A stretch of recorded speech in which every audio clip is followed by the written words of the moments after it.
hakuri ya zame mini dole dan ki samu farin ciki ki a gani na ilahu ya tsara baraba na zama mijinki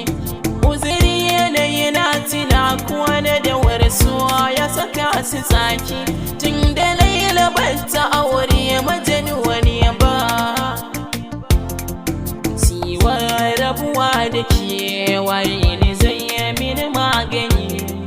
yawa gani kamar makawa dan babu idan gani duwabe na a wannan hali ya nisa da ke kai mini kin sani yake ɗaya na dan makawa Allah kawari da gaskiya ko da wasa duka mata babu wadda na sa zuciya idan na kula san da ke kamin ta makar na uwa da ɗa wurin ki farin ciki na kullum ya wuce na da kin bayyana duka kalmar kawana bayan raɗa duk kula kin bani walla akan ki bani da ku harafi ɗaya soya mamaye zuciyar mijini yake biye duka ya zagaya har na ga maza da rayuwa mai daɗi ni da ke mu yarinta mu tsufa tare ba farrake a gane mu tilasa a kyale ga mu ji sha sassake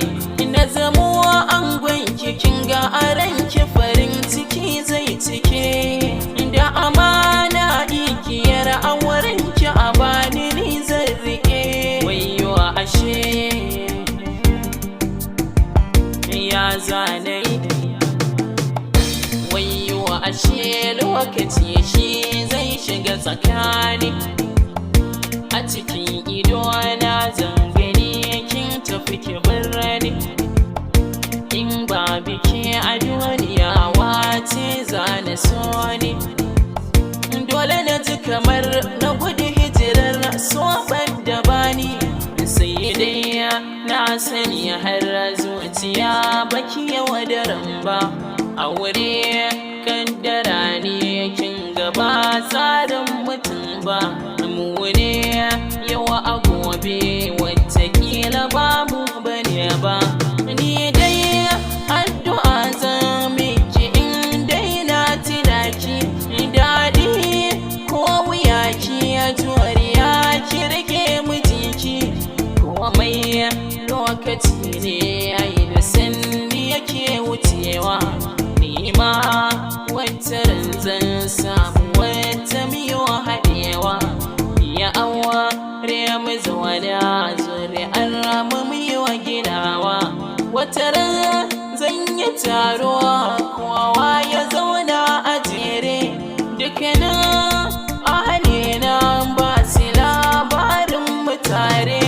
nisan lokaci na sun ba za a manta da mu ba tarihi zai tuna hamuwa tun da ban miyo yau da raba kuma kowa so masoya ai ba sake koyi da mu ba sunan